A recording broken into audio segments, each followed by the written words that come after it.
Because the original wavelengths were so long, it was impossible to see their shapes clearly. He lifted his head and saw a sky glowing with a faint red light. Just like that, he was seeing the cosmic microwave background. The red light had come from more than 10 billion years ago. It was the remnants of the Big Bang, the still warm embers of creation. He could not see any stars. Normally, since visible light would be compressed to invisible by the glasses, each star should appear as a black dot. But the diffraction of centimeter-wave radiation overwhelmed all other shapes and details. Once his eyes had grown used to the sight, Wang could see that the faint red background was indeed pulsing. The entire sky flickered, as if the universe was but a quivering lamp in the wind. 104. Chapter 9. The universe flickers. Standing under the flashing dome of the night sky, Wang suddenly felt the universe shrink until it was so small that only he was imprisoned in it. The universe was a cramped heart, and the red light that suffused everything was the translucent blood that filled the organ. Suspended in the blood, he saw that the flickering of the red light was not periodic, the pulsing was irregular. He felt a strange, perverse, immense presence that could never be understood by human intellect. Wang took off the 3K glasses and sat down weakly on the ground, leaning against the wheel of his car. The city at night gradually recovered the reality of visible light. But his eyes roamed, trying to capture other sights. By the entrance of the zoo across the street, there was a row of neon lights. One of the lights was about to burn out and flickered irregularly. Nearby, a small tree's leaves trembled in the night breeze, twinkling without pattern as they reflected streetlight. In the distance, the red star atop the Beijing Exhibition Center's Russian-style spire reflected the light from the cars passing below, also twinkling randomly. Wang tried to interpret the flickers as Morse code. He even felt that the wrinkles in the flags flapping next to him and the ripples in the puddle on the side of the road might be sending him messages. He struggled to understand all the messages, and felt the passing of the countdown, second by second. He didn't know how long he stayed there. The planetarium staffer finally emerged and asked him whether he was done. But when he saw Wang's face, sleep disappeared from the staffer's eyes and was replaced by fear. He packed up the 3K glasses, stared at Wang for a few seconds, and quickly left with the suitcase. Wang took out his mobile and dialed Shin Yufei's number. She picked up right away. Perhaps she was also suffering from insomnia. What happens at the end of the countdown? Wang asked. I don't know. She hung up. What can it be? Maybe my own death, like Yang Dong's. Or maybe it will be a disaster like the great tsunami that swept through the Indian Ocean more than a decade ago. No one will connect it to my nanotech research. Could it be that every previous great disaster, including the 2 world wars, was also the result of reaching the end of ghostly countdowns? Could it be that every time there was someone like me, who no one thought of, who bore the ultimate responsibility? Or maybe it signals the end of the whole world. In this perverse world, that would be a relief. One thing was certain. No matter what was at the end of the countdown, in the remaining 1,000 or so hours, the possibilities would torture him cruelly, like demons, until he suffered a complete mental breakdown. Wang ducked back into the car and left the planetarium. Just before dawn, the roads were relatively empty. But he didn't dare to drive too fast, feeling that the faster the car moved, the faster the countdown would go. When a glimmer of light appeared in the eastern sky, he parked and walked around aimlessly. His mind was empty of thoughts, only the countdown pulsed against the dim red background of cosmic radiation. He seemed to have turned into nothing but a simple timer, a bell that tolled for he knew not whom. The sky brightened. He was tired, so he sat down on a bench. When he lifted his head to see where his subconscious had brought him, he shivered. He sat in front of St. Joseph's Church at Wangfujing. In the pale white light of dawn, the church's Romanesque vaults appeared as 3 giant fingers pointing out something in space for him. As Wang got up to leave, he was held back by a snippet of hymnal music. It wasn't Sunday, so it was likely a choir rehearsal. The song was, "Come, Gracious Spirit, Heavenly Dove." As he listened to the solemn, sacred music, Wang now once again felt that the universe had shrunk until it was the size of an empty church. The domed ceiling was hidden by the flashing red light of the background radiation, and he was an ant crawling through the cracks in the floor. He felt a giant, invisible hand caressing his trembling heart, and he was once again a helpless babe. Something deep in his mind that had once held him up softened like wax and collapsed. He covered his eyes and began to cry. Wang's cries were interrupted by laughter. Ha ha ha, another one bites the dust. He turned around. Captain Shirchang stood there, blowing out a mouthful of white smoke. 106. Chapter 9. The Universe Flickers. Chapter 10. De Shi. Seichai sat down next to Wang and handed him his car keys. You parked right at the intersection at Dongdan. If I had arrived just a minute later, the traffic cops would have had it towed. De Shi, if I had known you were following me, I would have been comforted, Wang thought, switching to Shirchang's familiar nickname in his mind, though self-respect made him hold back the words. He accepted a cigarette from De Shi, lit it, and took his first drag since he quit several years ago. So how's it going, buddy? Finding it hard to bear? I said you couldn't handle it. And you insisted on playing the tough guy. You wouldn't understand. Wang took several more deep puffs. Your problem is, you understand too well. Fine, let's go grab a bite. I'm not hungry. Then we'll go drinking. My treat. Wang got into De Shi's car and they drove to a small restaurant nearby. It was still early, and the place was deserted. 2 orders of quick-fried tripe, and a bottle of ergua too. De Shi shouted, without even looking up. He was obviously a regular here. As he stared at the 2 plates filled with black slices of tripe, Wang's empty stomach began to churn, and he thought he was going to be sick. De Shi ordered him some warm soy milk and fried pancakes, and Wang forced himself to eat some, then they drank shots of ergua too. He began to feel lightheaded, and his tongue loosened. Gradually, he recounted the events of the last 3 days to De. Ergua too is a distilled liquor made from sorghum, sometimes called Chinese vodka. 108. Chapter 10. De Shi. Sure, even though he knew that De Shi probably knew everything already, maybe De Shi even knew more than he did. You're saying that the universe was winking at you? De Shi asked, as he slurped down strips of tripe like noodles. That's a very appropriate metaphor. Bullshit. Your lack of fear is based on your ignorance. More bullshit. Come, drink. Wang finished another shot. Now the world was spinning around him, and only the tripe-chomping Shirchang across from him remained stable. He said, De Shi, have you ever considered certain ultimate philosophical questions? For example, where does man come from? Where does man go? Where does the universe come from? Where does the universe go? Etc. Nope. Never. Never. You must see the stars. Aren't you odd and curious? I never look at the sky at night. How is that possible? I thought you often worked the night shift. Buddy, when I work at night, if I look up at the sky, the suspect is going to escape. We really have nothing to say to each other. All right. Drink. To be honest, even if I were to look at the stars in the sky, I wouldn't be thinking about your philosophical questions. I have too much to worry about.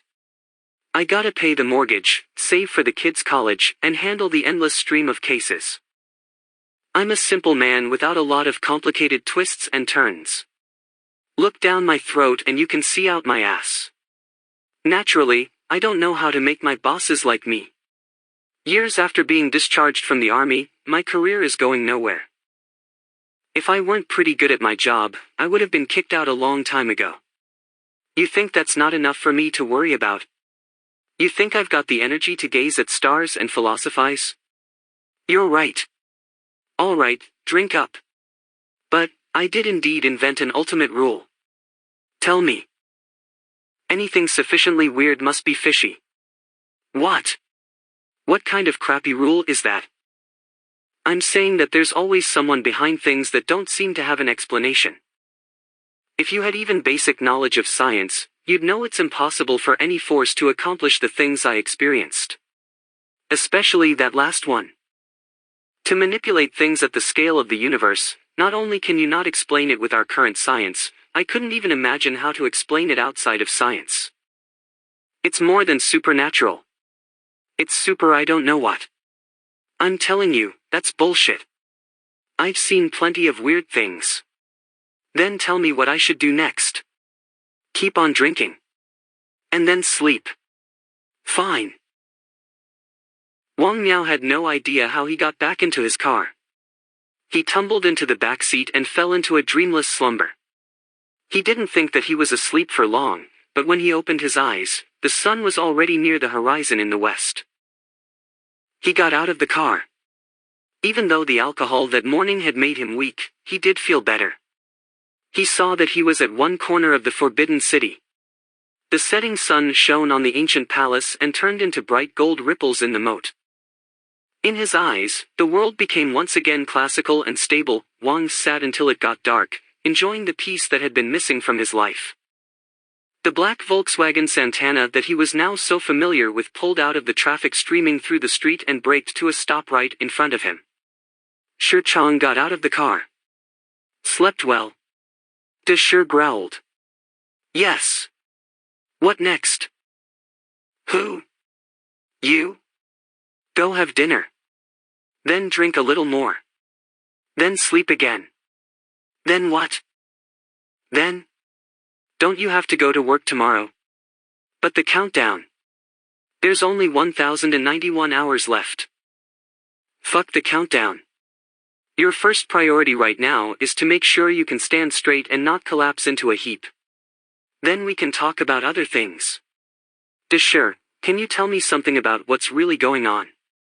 I'm begging you. De Shi stared at Wang a while. Then he laughed. I've said the very same thing to General Chang several times. We're in the same boat, you and I. I'll be 110. Chapter 10. De Shi. Honest, I know fucking shit. My pay grade is too low, and they tell me nothing. Sometimes I think this is a nightmare. But you must know more than I. Fine. I'll tell you what little I know. De Shi pointed to the shore of the moat around the Forbidden City. The two found a spot and sat down. It was now night, and traffic flowed ceaselessly behind them like a river. They watched their shadows lengthening and shortening over the moat. In my line of work, it's all about putting together many apparently unconnected things. When you piece them together the right way, you get the truth. For a while now, strange things have been happening. For example, there's been an unprecedented wave of crimes against academia and science research institutions. Of course you know about the explosion at the Liangxiang accelerator construction site. There was also the murder of that Nobel laureate. The crimes were all unusual, not for money, not for revenge. No political background, just pure destruction. Other strange things didn't involve crimes. For example, the frontiers of science and the suicides of those academics. Environmental activists have also become extra bold, protest mobs at construction sites to stop nuclear power plants and hydroelectric dams, experimental communities returning to nature, and other apparently trivial matters. Do you go to the movies? No, not really. Recent big-budget films all have rustic themes. The setting is always green mountains and clear water, with handsome men and pretty women of some indeterminate era living in harmony with nature. To use the words of the directors, they represent the beautiful life before science spoiled nature. Take Peach Blossom Spring, it's clearly the sort of film that no one wants to see. But they spent hundreds of millions to make it. There was also this science fiction contest with a top reward of 5 million for the person who imagined the most disgusting possible future. They spent another few hundred million to turn the winning stories into movies. And then you've got all these strange cults popping up everywhere, where every cult leader seems to have a lot of money. What does that last bit have to do with everything you mentioned before? You have to connect all the dots. Of course, I didn't need to busy myself with such concerns before, but after I was transferred from the crime unit to the Battle Command Center, it became part of my job. Even General Chang is impressed by my talent for connecting the dots. And your conclusion? Everything that's happening is coordinated by someone behind the scenes with one goal: to completely ruin scientific research. Who? I have no idea. But I can sense the plan, a very comprehensive, intricate plan: damage scientific research installations, kill scientists, drive scientists like you crazy and make you commit suicide, but the main goal is to misdirect your thoughts until you're even more foolish than ordinary people. Your last statement is really perceptive. At the same time, they want to ruin science's reputation in society.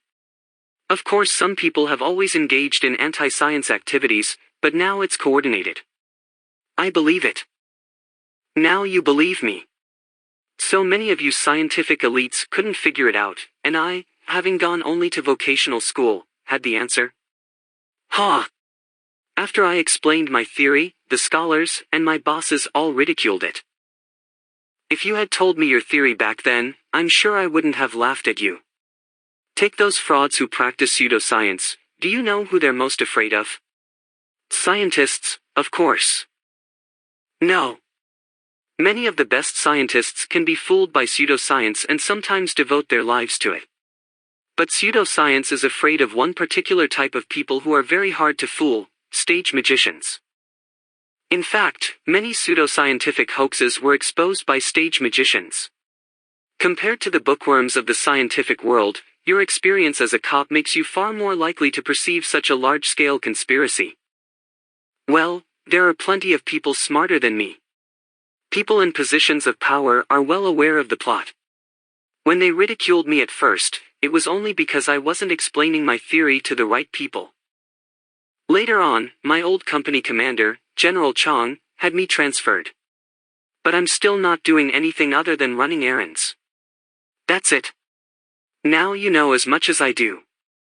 Another question: what does this have to do with the military?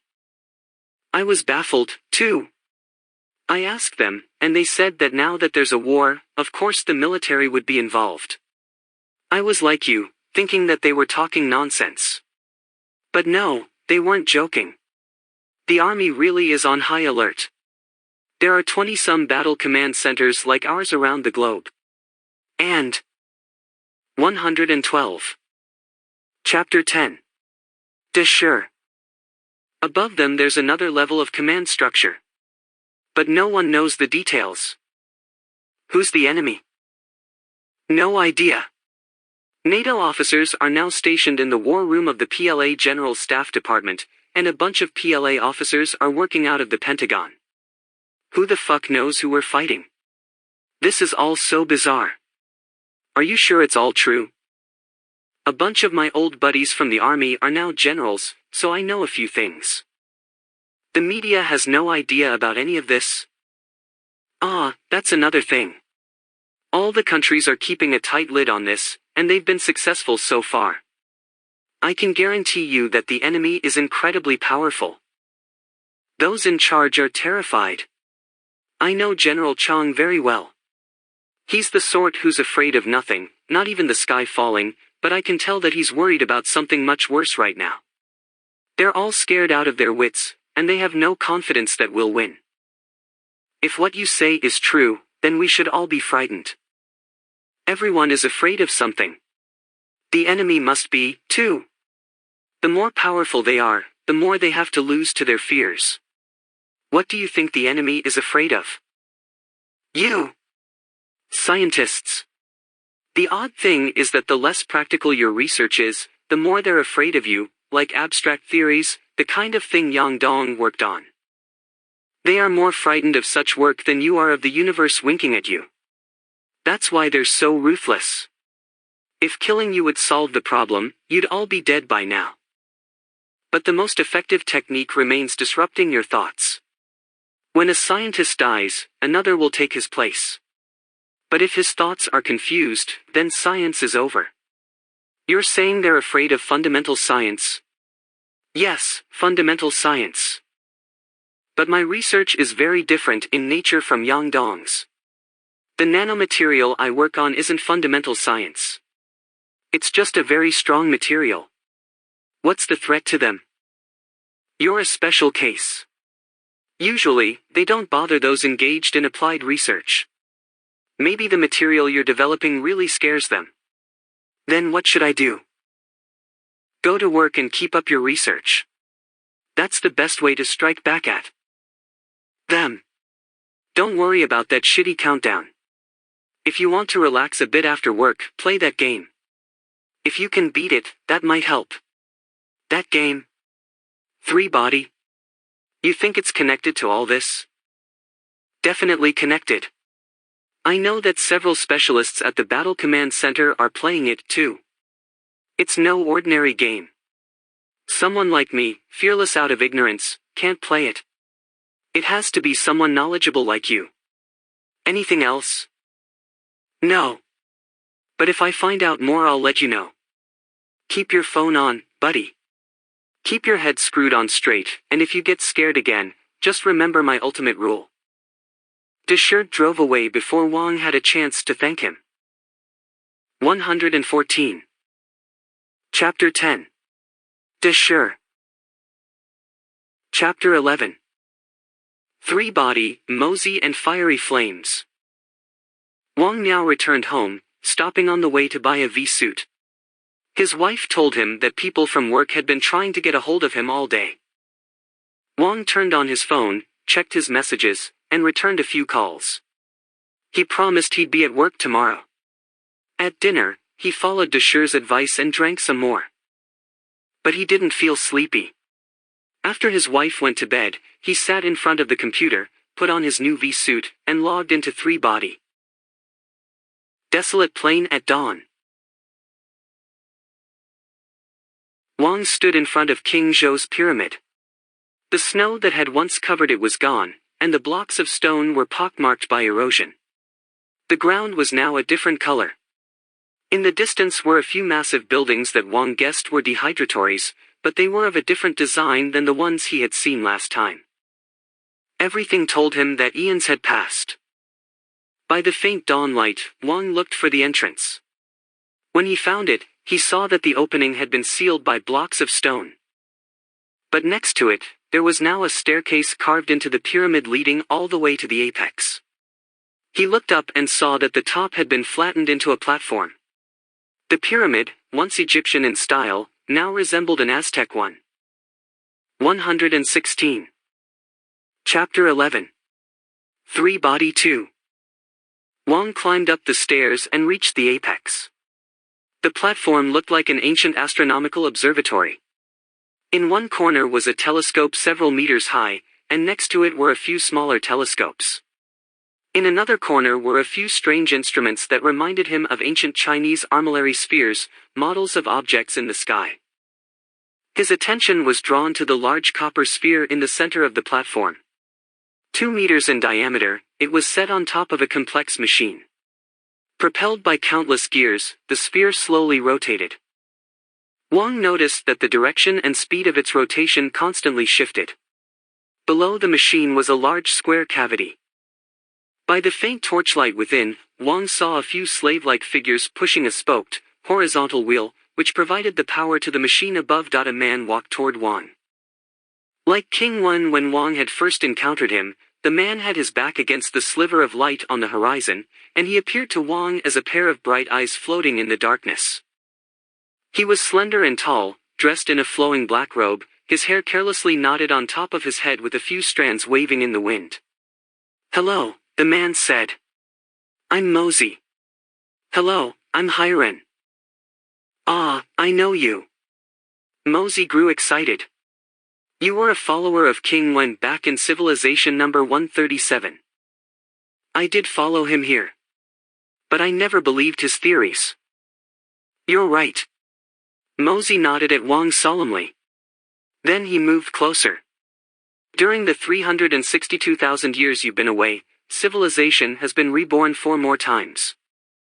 These civilizations struggled to develop through the irregular alternation of chaotic eras and stable eras. The shortest-lived one got only halfway through the Stone Age, but civilization number 139 broke a record and developed all the way to the Steam Age. You're saying that people from that civilization found the laws governing the sun's motion? Mosey laughed and shook his head. Not at all. They were just lucky. But the effort to do so has never ceased. Of course not. Come, let us see the efforts of the last civilization. Mosey led Wang to a corner of the observatory platform.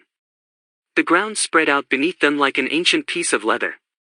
Mosey aimed one of the smaller telescopes. Mosey was the founder of the Mahist school of philosophy during the Warring States period.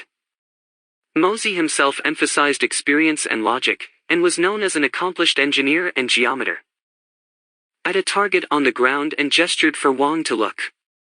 Wang looked through the eyepiece and saw a strange sight, a skeleton. In the dawn light it gave off a snow-white glint and appeared to be very refined. Astonishingly, the skeleton stood on its own. Its posture was graceful and elegant. One hand was held below the chin, as though stroking a long missing beard. Its head tilted slightly up, as though questioning sky and earth. That's Confucius, Mosey said. He believed that everything had to fit Li, the Confucian conception of order and propriety, and nothing in the universe could be exempt from it. He created a system of rights and hoped to predict the motion of the sun with it. I can imagine the result. Right you are. He calculated how the sun would follow the rights, and predicted a 5-year stable era. And you know what? There was indeed a stable era. Lasting a month. And then one day the sun just didn't come out? No, the sun rose that day as well. It rose to the middle of the sky, and then went out. What? Went out? Yes. It gradually dimmed, became smaller, and then went out all of a sudden. Night fell. Oh, the cold. Confucius stood there and froze into a column of ice. And there he remains. Was there anything remaining in the sky after the sun went out? A flying star appeared in that location, like a soul left behind after the sun died. You're sure that the sun really disappeared suddenly, and the flying star appeared just as suddenly? Yes, absolutely. You can check the historical annals. It was clearly recorded. Wang thought hard about this information. He had already formed some vague ideas about the workings of the world of three-body. But this bit of news from Mosey overturned all his theories. How can it be? Sudden, he muttered in annoyance. We're now in the Han Dynasty, I'm not sure if it's the Western Han or the Eastern Han. You've stayed alive until now. I have a mission, observing the precise movements of the sun. Those shamans, metaphysicians, and Taoists are all useless. Like those proverbial bookish men. 118. Chapter 11. Three-body 2. Who could not even tell types of grains apart, they do not labor with their hands, and know nothing practical. They have no ability to do experiments, and they're immersed in their mysticism all day long. But I'm different. I know how to make things. He pointed to the numerous instruments on the platform. Do you think these can lead you to your goal? Wang nodded specifically at the giant copper sphere. I have theories, too, but they're not mystical. They're derived from a large number of observations. First, do you know what the universe is? It's a machine. That's not very insightful. Let me be more specific. The universe is a hollow sphere floating in the middle of a sea of fire. There are numerous tiny holes in the surface of the sphere, as well as a large one. The light from the sea of flame shines through these holes. The tiny ones are stars, and the large one is the sun. That's a very interesting model. Wang looked at the giant copper sphere again and guessed at its purpose. But there's a problem with your theory. When the sun rises or sets, we can see its motion against the background of fixed stars.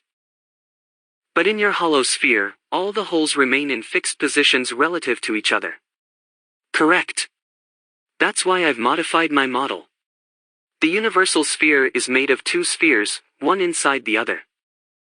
The sky we can see is the surface of the inner sphere.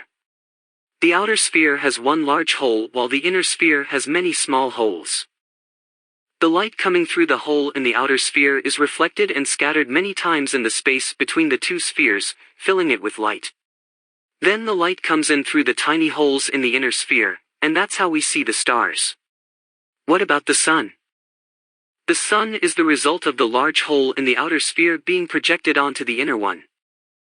The projection is so bright that it penetrates the inner sphere like the shell of an egg, and that is how we see the sun. Around the spot of light, the scattered light rays are also very bright, and can be seen through the inner shell. That is why we can see a clear sky during the day. What is the force that propels the two spheres in their irregular motion? It's the force of the sea of fire outside the two spheres. But the sun's brightness and size change over time. In your double shell model, the sun's size and brightness ought to be fixed. Even if the brightness of the flames in the sea of fire is inconstant, the size of the hole would not be. Your conception of this model is too simplistic. As conditions in the sea of fire shift and change, the two shells will expand and shrink.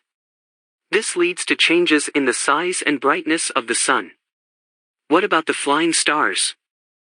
Flying stars? Why do you care about them? They're not important. Maybe just some random dust flying about the inside of the universal spheres. No, I think the flying stars are extremely important.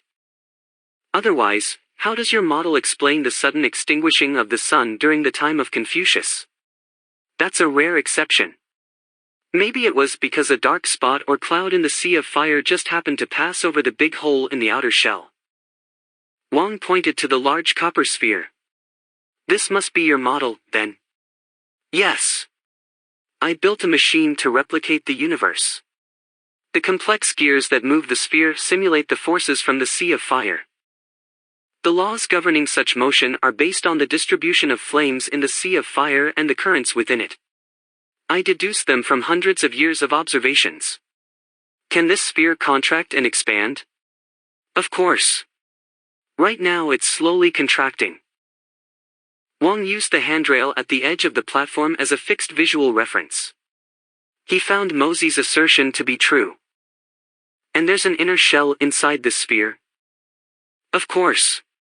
The inner shell moves within the outer shell through another complex set of mechanisms. Truly a skillfully designed machine. Wang's praise was heartfelt. But I don't see a large hole in the outer shell to cast the sun's light onto the inner shell. There is no hole. On the inner surface of the outer shell I have installed a source of light to simulate the hole. The light source is made of the luminescent material gathered from hundreds of thousands of fireflies. I used a cool light because the inner shell is made of translucent plaster, which is not a good heat conductor. This way, I can avoid the problem of too much heat accumulating inside the sphere that we would have with a regular source of light. The observer can then stay inside for a long time. There's a person inside the sphere? Yes. A clerk stands on top of a shelf with a wheeled base that is kept at the center of the sphere. After we set up the model universe to correspond to the current state of the real universe, the motion of the model thereafter should be an accurate simulation of the future, including the motion of the sun. After the clerk records the movements of the sun, we will have a precise calendar. This is 120. Chapter 11. 3 Body 2. The dream of hundreds of civilizations before us. And it looks like you have come at an opportune time. According to the model universe, a 4-year-long stable era is about to begin. Emperor Wu of Han has just issued the order to rehydrate based on my prediction. Let's wait for sunrise. Mosey brought up the game's interface and slightly increased the rate of passage of game time. A red sun rose above the horizon, and the numerous frozen lakes and ponds scattered over the plain began to melt. These lakes had been covered by dust and had merged into the dun ground, but now they turned into numerous mirrors, as though the earth had opened many eyes. From up so high, Wang couldn't see the details of rehydration, but he could see more and more people gathered on the shores of the lakes like swarms of ants coming out of their nests in spring. The world had once again been revived. "Do you not want to join this wonderful life?" Mosey asked, pointing to the ground below. "When women are first revived, they crave love. There is no reason for you to stay here any longer. The game is over. I am the winner. As a piece of machinery, your model universe is indeed incomparable. But as for its predictions, may I use your telescope to observe something? Please." Mosey gestured at the large telescope. Wang walked up to the instrument and paused. "How can I use it to observe the sun?" Mosey retrieved a black, circular piece of glass. "Use this smoked glass filter." He inserted it in front of the eyepiece. Wang aimed the telescope at the sun, now halfway up the sky. He was impressed by Mosey's imagination.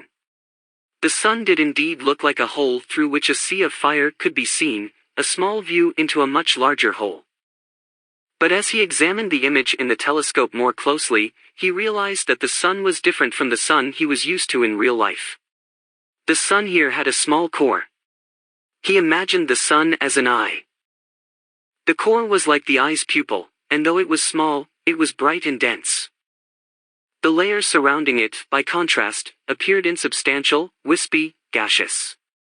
The fact that he could see through the outside layers to the core indicated that those layers were transparent or translucent, and the light from those layers was likely just scattered light from the core. The details in the image of the sun stunned Wang. He was once again assured that the game designers had hidden a vast amount of data within the superficially simple images, just waiting to be revealed by players. As Wang pondered the meaning of the sun's structure, he became excited. Because time in the game was now passing quickly, the sun was already in the west. Wang stood, adjusted the telescope to aim at the sun again, and tracked it until it dipped below the horizon. Night fell, and the bonfires across the plains mirrored the sky full of stars. Wang took off the smoked glass filter and continued to scan the skies. He was most interested in the flying stars, and shortly found two. He only had time to observe one of them briefly before it was dawn again. So he inserted the filter and continued to observe the sun. In this manner Wang performed astronomical observations for more than 10 days, enjoying the thrill of discovery. Indeed, the fact that time within the game had been sped up helped with the observations, as the motion of celestial bodies became more apparent. On the 17th day of the stable era, 5 hours after the predicted time for sunrise, the world was still under cover of dark night. Multitudes thronged at the foot of the pyramid, their innumerable torches flickering in the chill wind. The sun will probably not rise again.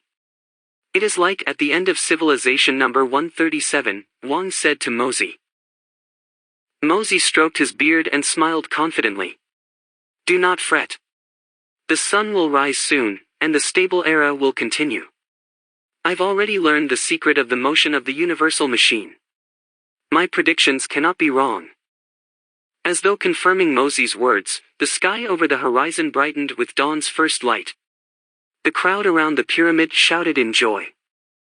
The silvery light brightened far more rapidly than usual, as though the rising sun wanted to make up for lost time. Soon, the light covered half the sky, even though the sun was still below the horizon. The world was already as bright as midday. Wang looked toward the horizon and saw it giving off a blinding glare. The glowing horizon arched upward and became a curve that spread from one edge of his visual field to the other. He soon realized that he wasn't seeing the horizon, but the edge of the rising sun, an incomparably immense sun. After his eyes adjusted to the bright light, the horizon reappeared in its old place. Wang saw columns of black smoke rising in the distance, especially clear against the glowing background of the solar disk.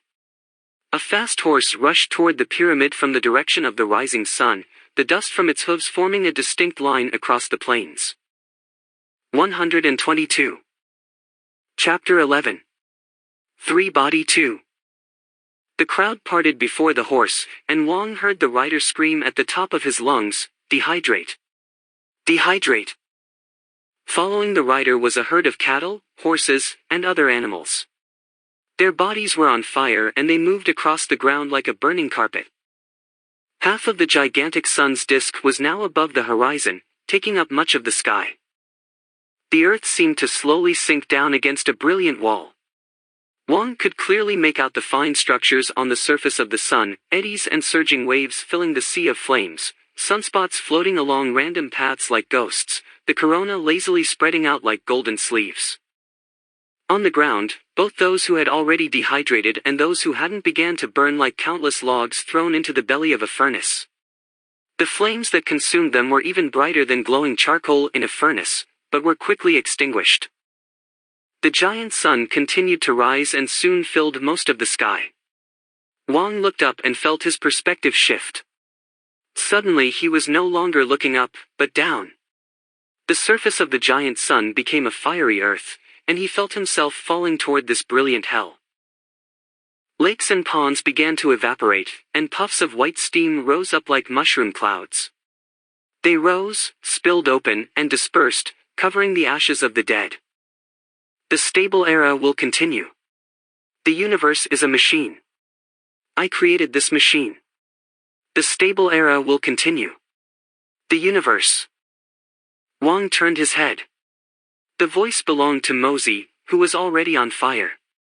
His body was encased within a column of tall, orange flame, and his skin crinkled and turned into charcoal. But his two eyes still shone with a light that was distinct from the fire consuming him. His two hands, already burning pieces of charcoal, held up the cloud of swirling ashes that had once been his calendar. Wang was burning up as well. He lifted his two hands and saw two torches. The sun briskly moved to the west, revealing the sky behind it. It soon fell below the horizon, and the ground seemed to rise against the brilliant wall this time. A dazzling sunset swiftly turned to night, as though a pair of giant hands had pulled a black cloth over a world that had turned to ash. The earth glowed with a dim red light like a piece of charcoal just retrieved from a furnace. For a brief moment, Wang saw the stars, but soon steam and smoke hid the sky and covered everything on the red glowing earth. The world sank into a dark chaos. A red line of text appeared. Civilization number 141 fell into ruin in flames. This civilization had advanced to the Eastern Han period. The seed of civilization remains. It will germinate and again progress through the unpredictable world of three-body. We invite you to log on in the future. Wang took off the V-suit. After his mind had calmed down a bit, he again had the thought that three-body was deliberately pretending to be merely illusory, while in fact possessing some deep reality. The real world in front of him, on the other hand, had begun to seem like the superficially complex, but in truth rather simple, along the river during the Qingming festival. The next day, Wang went to the Nanotechnology Research Center. Other than some minor confusion due to his absence the day before, everything was normal. He found work to be an effective tranquilizer. As long as he was absorbed by it, he was no longer bothered by his nightmarish worries. He deliberately kept himself constantly busy the whole day and left the lab only after it was dark. As soon as Wang left the research center building, the nightmare-like feeling caught up to him. He felt like the starry sky was a magnifying glass that covered the world, and he was a tiny insect below the lens with nowhere to hide, that he had to find something to occupy himself. Then he thought of Yang Dong's mother Yi Wenjie and drove to her home. Yi was alone at home. When Wang entered, she was sitting on the sofa reading. Wang noticed that her eyes were both myopic and presbyopic, and she had to switch glasses both when she read and when she looked at something far away. She was very happy to see Wang, and said that he looked much better than the last time he had come to see her. Wang chuckled. "It's all because of your ginseng." Yi shook her head. "What I gave you wasn't very good. We used to be able to find really high-quality wild ginseng around the base. I once found one about this long. I wonder what it's like there now. I heard that it's deserted. Well, I guess I'm really getting old. These days, I'm always thinking about the past. I heard that you suffered a lot during the Cultural Revolution. You heard it from Ruishin, didn't you?" Yi waved her hand, as though trying to wave away a strand of spider silk. In the past, it's all in the past. Last night, Ruishin called me. He was in such a hurry that I had a hard time understanding him. All I got was that something seemed to have happened to you. Xiao Wang. 124. Chapter 11. 3 Body 2. Let me tell you, by the time you're my age, you'll realize that everything you once thought mattered so much turns out to mean very little. Thank you, Wang said. He once again felt the warmth that he had missed. In his current state, his mental stability depended on 2 pillars, this old woman, who had weathered so many storms and become as gentle as water, and Shi Chang, the man who feared nothing because he knew nothing. Yi continued. As far as the Cultural Revolution is concerned, I was pretty lucky. Just when I thought I had nowhere to go, I found a place where I could survive. You mean Red Coast Base? Yi nodded. That was truly an incredible project. I used to think it was just made-up rumors. Not rumors. If you want, I can tell you some of what I experienced. The offer made Wang a little worried. Professor Yi, I'm only curious. You don't need to tell me if it's not appropriate. It's no big deal. Let's just imagine that I'm looking for someone to hear me talk. You could go visit the senior center. You wouldn't be lonely if you went there occasionally. Many of those retirees were my colleagues back at the university, but somehow I just can't mix with them. Everyone likes to reminisce, but no one wants to listen, and everyone feels annoyed when someone else tells a story. You're the only one who's interested in Red Coast. But for you to tell me about those things. Isn't that prohibited? That's true, it's still classified. But after that book was published, many others who were there also began to tell their stories, so they're like open secrets. The person who wrote that book was very irresponsible. Even if we put aside his agenda, the content of that book was often inaccurate. I should at least correct those errors. Then Yi Wenjie began to tell Wang about what happened to her during her years at Red Coast. Chapter 12. Red Coast 2. Why Yi wasn't given a real job immediately after entering Red Coast Base. Under the watchful eyes of a security guard, she was only allowed to perform a few technical tasks. Back when she was still a second year in college, Yi had already known the professor who would end up being her thesis advisor. He had told Yi that to do astrophysics research, it was useless to excel at theory without knowledge of experimental methods and observational skills, at least, that was true in China. This was very different from her father's view, but Yi tended to agree with her professor. She had always felt that her father was too theoretical. Her advisor was one of the pioneers of Chinese radio astronomy. Under his influence, Yi developed a great interest in radio astronomy as well. Thus, she taught herself electrical engineering and computer science, the foundation for experiments and observations in the field. During the 2 years when she was a graduate student, the two of them had tested China's first small-scale radio telescope and had accumulated a great deal of experience in the area. She hadn't expected the knowledge would one day be useful at Red Coast Base. Eventually, Yi was assigned to the transmission department to maintain and repair equipment. She quickly became an indispensable part of their operations. Initially, this confused her a bit. She was the only person at the base who wasn't in a military uniform. And given her political status, everyone kept their distance. She had no way to ward off the loneliness other than devoting herself to work. However, this wasn't enough to explain why they relied on her so much. This was, after all, a key defense project. How could the technical staff here be so mediocre that she, who had not majored in engineering and who had no real 126. Chapter 12. Red Coast 2. Working experience easily took over their jobs. She learned the reason soon enough. Contrary to appearances, the base's staff was composed of the best technical officers from the 2nd Artillery Corps.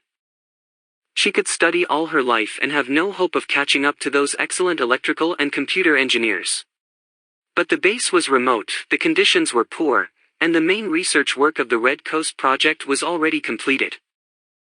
All that was left was maintenance and operation, so there was little opportunity for achieving any interesting technical results. Most people did not want to be indispensable, because they understood that in highly classified projects like this, once someone was put into a core technical position, it would be very difficult for him to be transferred out. Thus, all of them tried to deliberately hide their technical competence as they went about their jobs. Yet, they couldn't appear too incompetent. So if the supervisor said to go east, they would work hard to move west, purposely playing the fool. Their hope was to put the following thought into the supervisor's head: this man is working hard, but he's limited in his skills. There's no point in keeping him, because he'll only get in the way. Many really did successfully obtain transfers through this method. Under such conditions, he gradually became a key technician at the base. But the other reason that she could achieve this position puzzled her, and for that she could find no explanation. Red Coast Base, at least the parts that she had contact with, had no real advanced technology at all. Over time, as he continued to work at the transmission department, the restrictions on her were gradually relaxed, and even the security guard assigned to watch her was called off. She was allowed to touch most components of Red Coast systems, and could read the relevant technical documents. Of course, there were still areas forbidden to her. For example, she wasn't allowed near the computer control systems. However, Yi discovered that the impact of those systems on Red Coast was far smaller than she had imagined. For instance, the transmission department's computers consisted of 3 machines even more primitive than DJS-130. They used cumbersome magnetic core memory and paper input tape, and their longest uptime did not exceed 15 hours. She also saw that the precision of Red Coast's targeting system was very low, probably not even on par with that of an artillery cannon. One day, Commissar Lei came to speak with Yi. By this time, Yang Weining and Lei Zhicheng had swapped places in her eyes. During those years, Yang, this was a Chinese 16-bit minicomputer modeled on the American Data General Nova. Highest-ranked technical officer, did not enjoy a high political status, and outside of technical matters he had little authority. He had to be careful with his subordinates, and had to speak politely even to the sentries, lest he be deemed to have an intellectual's resistant attitude toward thought reform and collaboration with the masses. Thus, whenever he encountered difficulties in his work, Yi became his punching bag. But as Yi gained importance as a technical staff member, Commissar Lei gradually shed his initial rudeness and coldness and became kind toward her. Commissar Lei said, "Wenjia, by now you're pretty familiar with the transmission system. This is also Red Coast's offensive component, its principal part. Can you give me your views of the system as a whole?" They were sitting at the lip of the steep cliff on Radar Peak, the most secluded spot on the base. The cliff seemed to drop straight off into a bottomless abyss. At first, the spot had frightened Yi, but now she liked to come here by herself. Yi wasn't sure how to answer Commissar Lei's question. She was only responsible for maintaining and repairing equipment and knew nothing about Red Coast as a whole, including its operation, targets, and so on. Indeed, she wasn't allowed to know. She wasn't even permitted to be present at the transmission. She pondered the question, began to speak, and stopped herself. "Go ahead, speak your mind," Commissar Lei said. He ripped out a blade of grass next to him and played with it absent-mindedly. "It is just a radio transmitter." "That's right, just a radio transmitter." The Commissar nodded, satisfied. "Do you know about microwave ovens?" Yi shook her head. "They are a luxury plaything of the capitalist West. Food is heated by the energy generated from absorbing microwave radiation. At my previous research station, in order to precisely test the high-temperature aging of certain components, we imported one. After work, we would use it to warm manta bread, bake a potato, that sort of thing. It's very interesting. The inside heats up first while the outside remains cold." Commissar Lei stood up and paced back and forth. He was so close to the edge of the cliff that it made Yi nervous. Red Coast is a microwave oven, and its heating targets are the enemy's space vessels.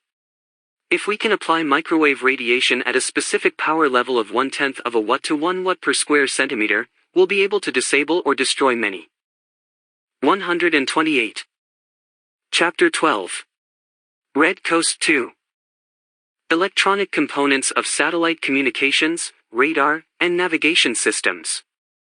Yi finally understood. Even though Red Coast was only a radio transmitter, that didn't mean it was conventional. The most surprising aspect was its transmission power, as high as 25 megawatts. This wasn't just more powerful than all communication transmissions, but also all radar transmissions. Red Coast relied on a set of gigantic capacitors. Because the power requirements were so high, the transmission circuits were also different from conventional designs. Yi now understood the purpose of such ultra-high power in the system, but something seemed wrong right away. The emission from the system seems to be modulated. That's right. However, the modulation is unlike that used in conventional radio communications. The purpose isn't to add information, but to use shifting frequencies and amplitudes to penetrate possible shielding by the enemy. Of course, those are still experimental. Yi nodded. Many of her questions had now been answered. Recently, 2 target satellites were launched from Jiuquan. The test attacks by Red Coast were completely successful. Temperature inside the satellites reached nearly 1,000 degrees, and all instruments and photographic equipment on board were destroyed.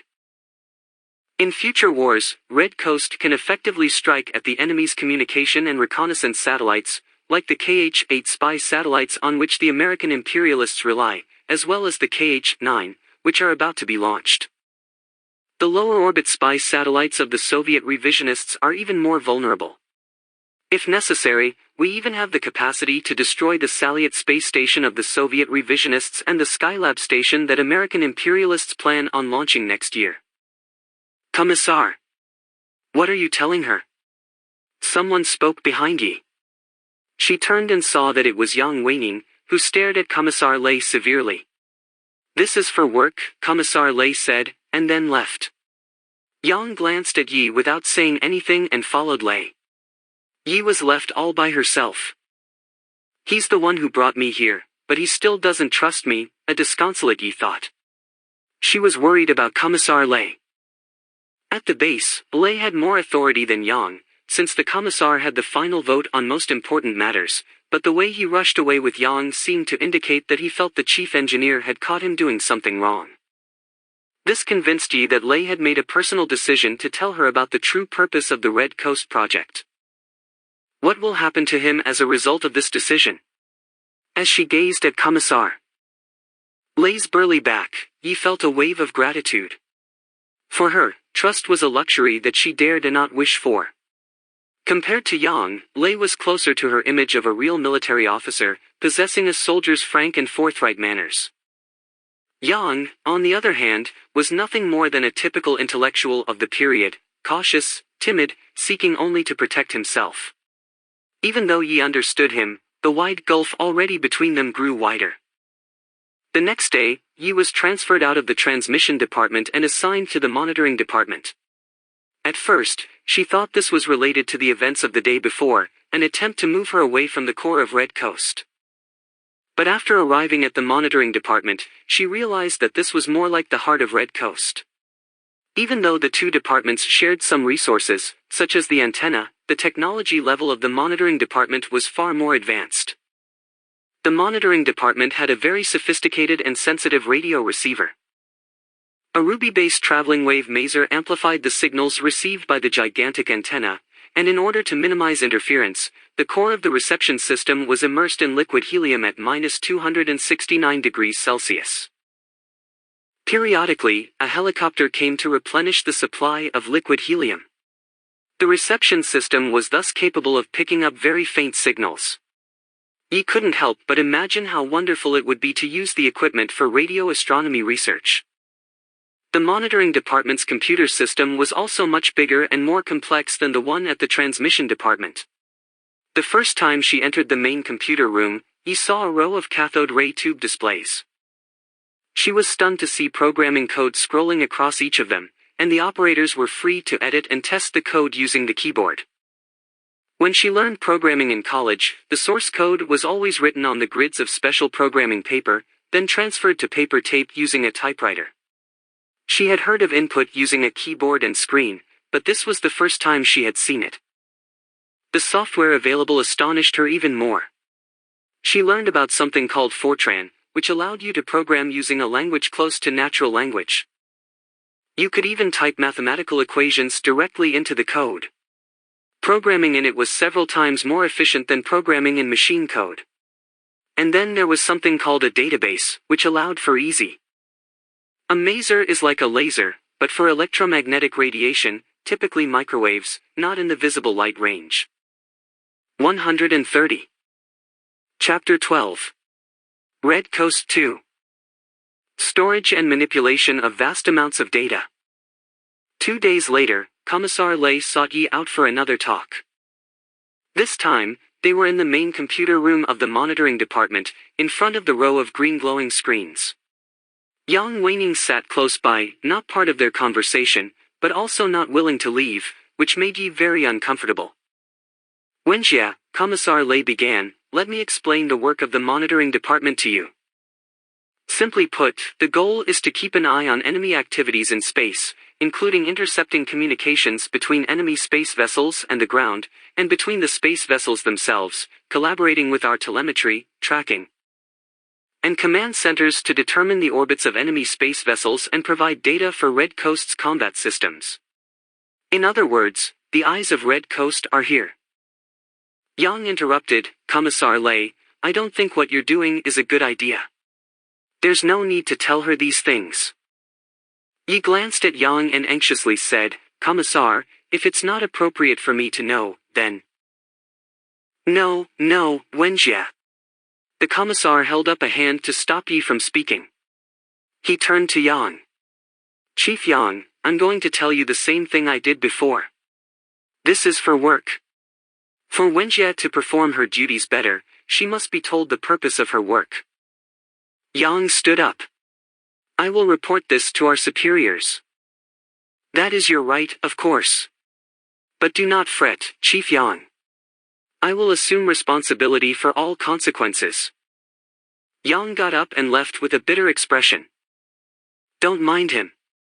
That's just the way Chief Yang is. Commissar Lay chuckled and shook his head. Then he stared at Yi and his tone became solemn. Wenjie, when we first brought you to the base, the goal was simple. Red Coast's monitoring systems often had interference caused by electromagnetic radiation from solar flares and sunspots. Fortuitously, we saw your paper and realized that you had researched solar activity. Among Chinese scholars, your predictive model turned out to be the most accurate, so we wanted to ask for your help in solving this problem. But after you came, you showed very strong abilities, so we decided to give you more responsibilities. My thought was this, assign you first to the transmission department, then the monitoring department.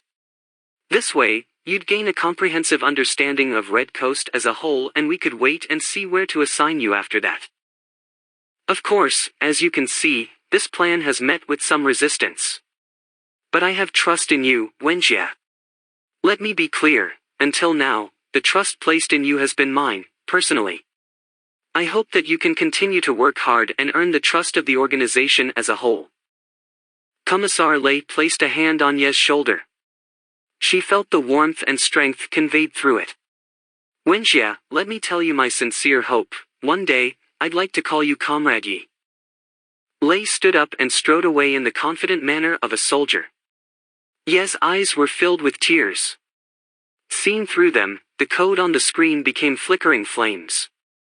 This was the first time she had cried since the death of her father. As Yi familiarized herself with the work of the monitoring department, she discovered that she was far less successful here than at the transmission department. The computer science knowledge she had was outdated, and she had to learn the software techniques from scratch. Even though Commissar Lay trusted her, the restrictions on her were severe. She was allowed to view the software source code, for example, but was forbidden from touching the database. On a day-to-day basis, Yi was mainly supervised by Yang. He became even ruder to her, and would get angry at her for the smallest things. Commissar Lay talked to him about it multiple times without effect. It seemed that Yang became filled with a nameless anxiety as soon as he saw Yi. Gradually, as Yi encountered more and more unexplainable matters in her work, she came to realize that the Red Coast project was far more complex than she had imagined. One day, the monitoring system intercepted a transmission that, after being deciphered by the computer, turned out to be a few satellite photographs. The blurry images were sent to the General Staff Department's Surveying and Mapping Bureau for interpretation. They turned out to be images of important military targets in China, including the naval harbor at Qingdao and several key factories of the Third Front program. Analysis confirmed that these images came from the KH-9 American reconnaissance system. The first KH-9 satellite had just been launched. Although it mainly relied on recoverable film capsules for intelligence gathering, it was also being used to test out the more advanced technique of radio transmission of digital images. Due to the technology's immaturity, the satellite transmitted at a low frequency, which the Third Front program was a secret, military-led industrialization effort during the Cultural Revolution that built factories in China's interior, where they would be less vulnerable to American and Soviet attacks. 132. Chapter 12. Red Coast 2 increased its range of reception sufficiently for it to be intercepted by Red Coast. And because it was only a test, the encryption was not very secure and could be broken. The KH-9 was without a doubt an important monitoring target, as it presented a rare opportunity to gather more information about American satellite reconnaissance systems. Yet, after the third day, Yang Weining ordered a change in the frequency and direction of monitoring and abandoned the target. Yi found the decision incomprehensible. Another event also shocked her. Even though she was now in the monitoring department, sometimes the transmission department still needed her. One time, she accidentally saw the frequency settings for a few upcoming transmissions. She discovered that the designated frequencies for transmissions 304, 318, and 325 were lower than microwave range and could not result in any heating effect in the target. One day, an officer summoned Yi to the main base administrative office out of the blue. From the officer's tone and expression, Yi knew that something had gone wrong. As she walked into the office, the scene before her seemed familiar. All the senior officers of the base were present, along with two officers she didn't know.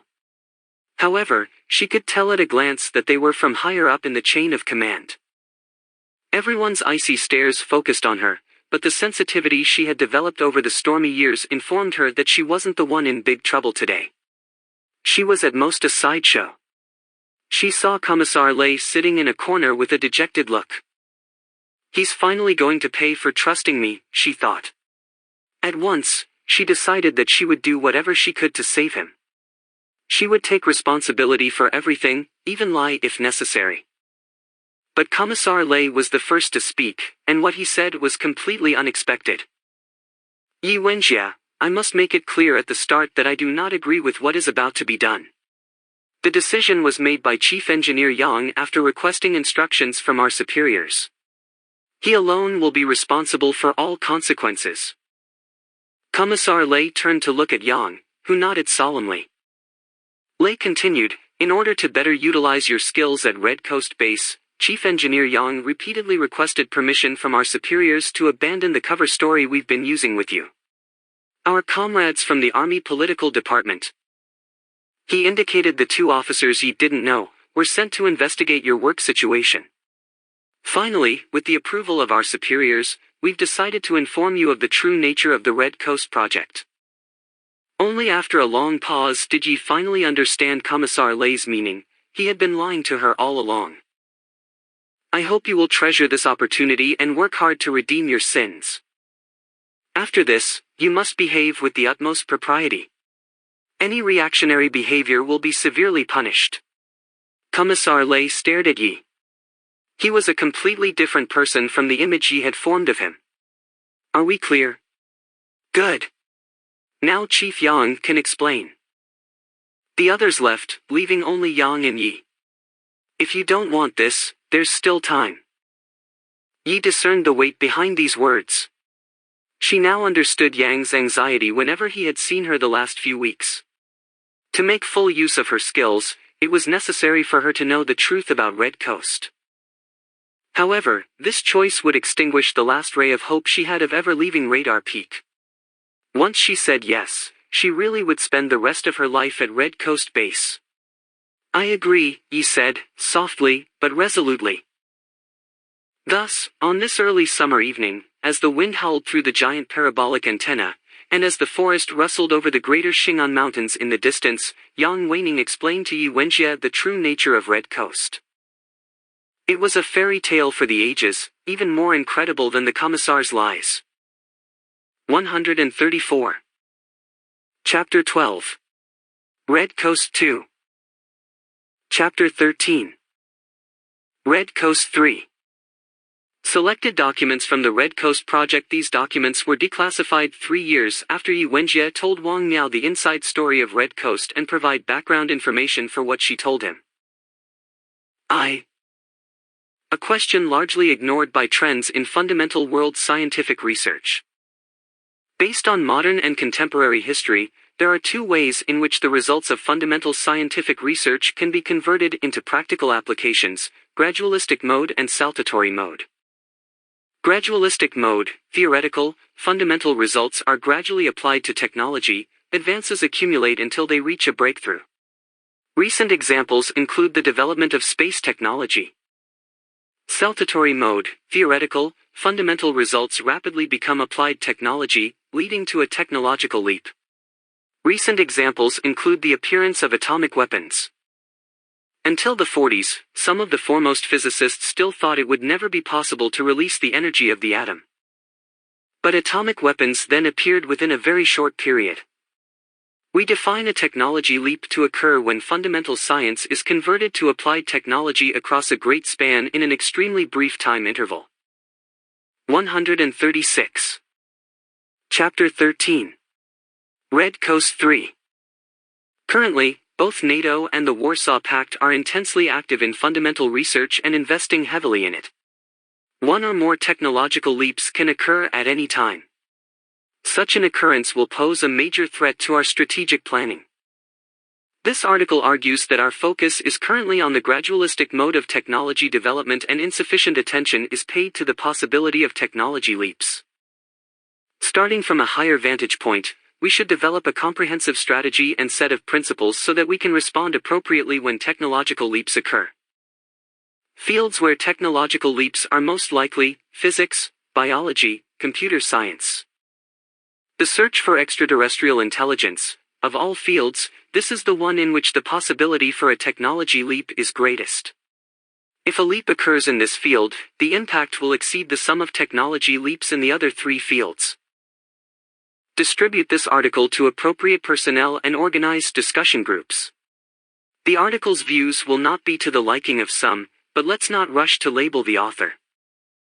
The key is to appreciate the author's long-term thinking.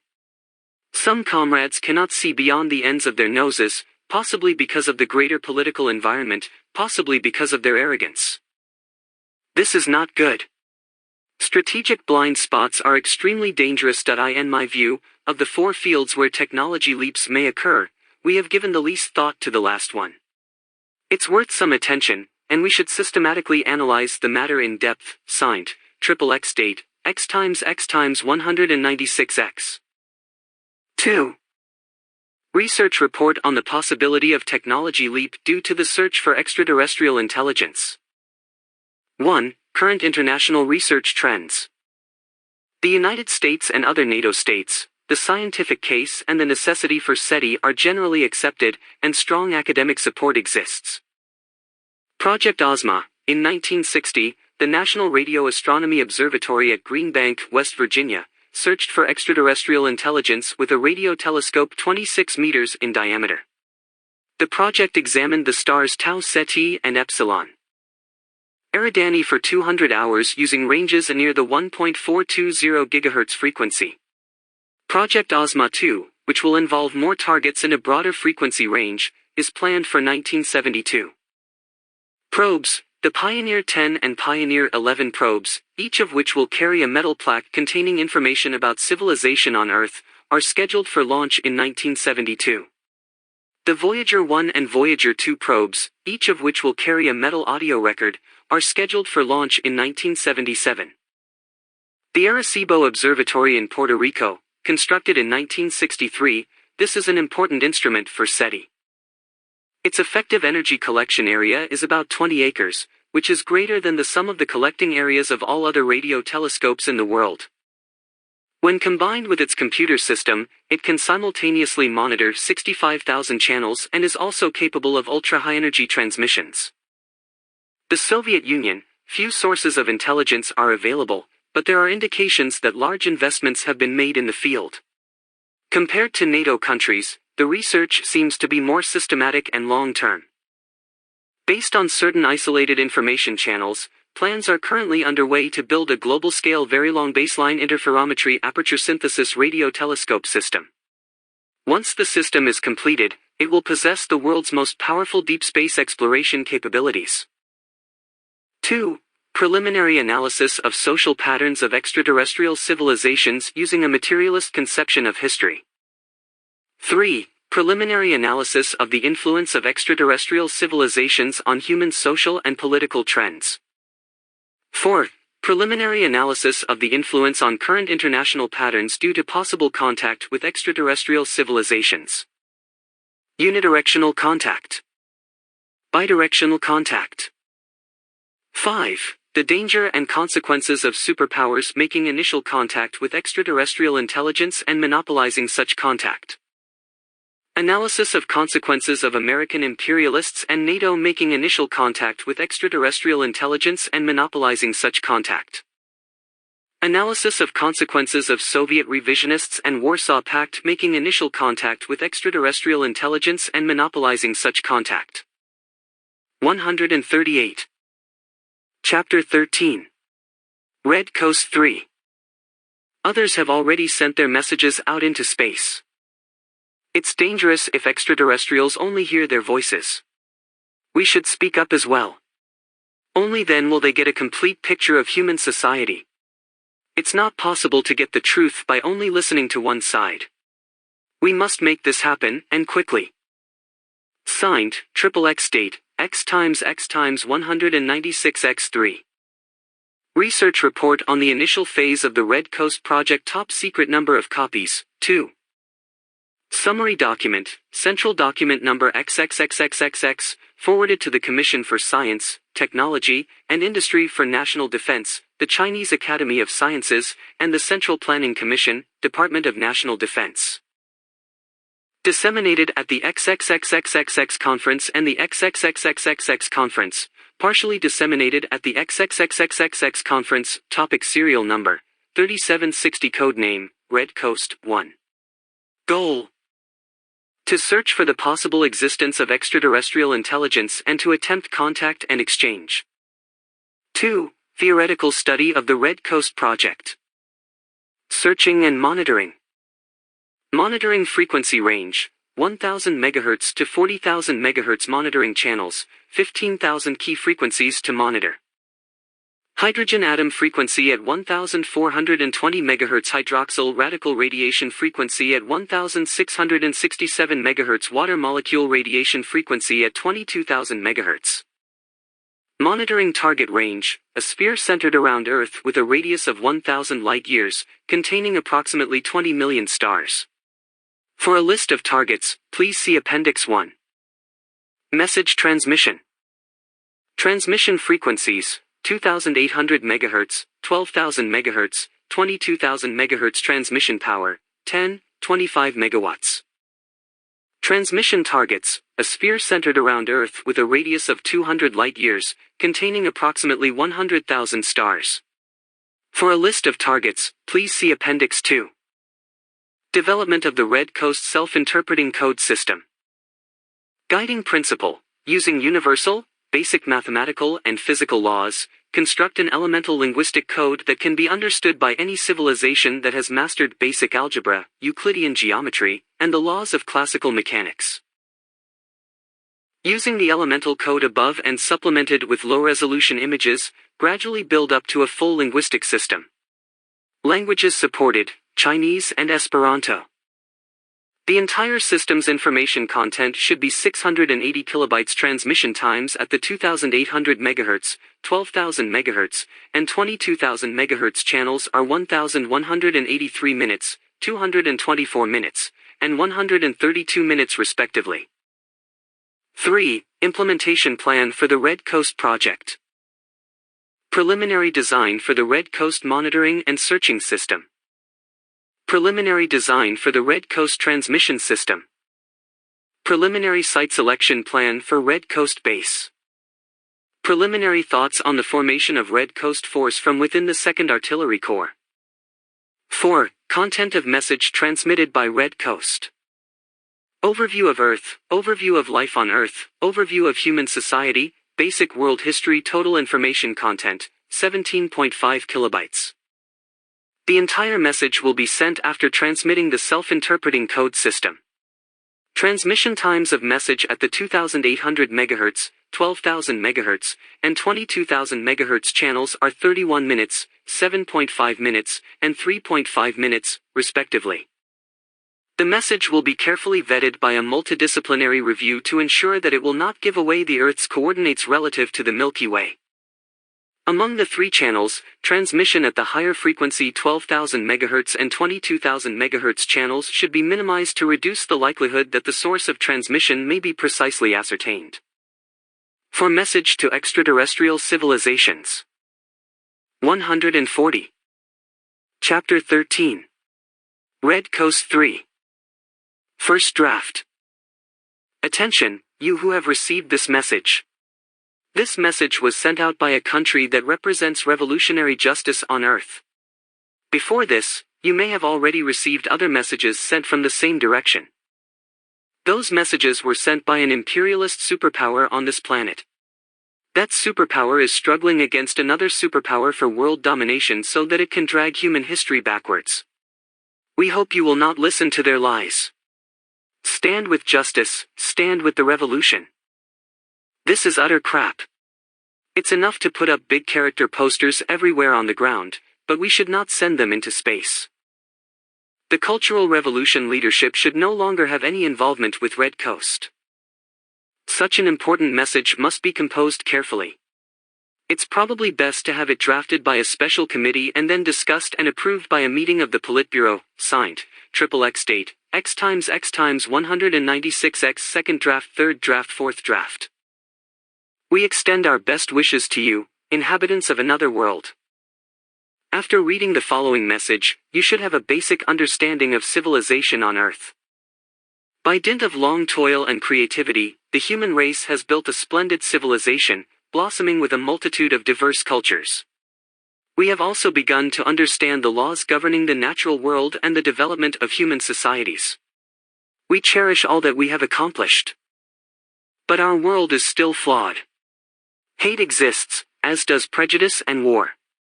Because of conflicts between the forces of production and the relations of production, wealth distribution is extremely uneven, and large portions of humanity live in poverty and misery. Human societies are working hard to resolve the difficulties and problems they face, striving to create a better future for Earth civilization. The country that sent this message is engaged in this effort. We are dedicated to building an ideal society, where the labor and value of every member of the human race are fully respected, where everyone's material and spiritual needs are fully met, so that civilization on Earth may become more perfect. Handwritten posters using large Chinese characters have become associated with the Cultural Revolution in the popular imagination. However, they have a long history in China as tools of propaganda as well as protest both before and after the Cultural Revolution. With the best of intentions, we look forward to establishing contact with other civilized societies in the universe. We look forward to working together with you to build a better life in this vast universe. V.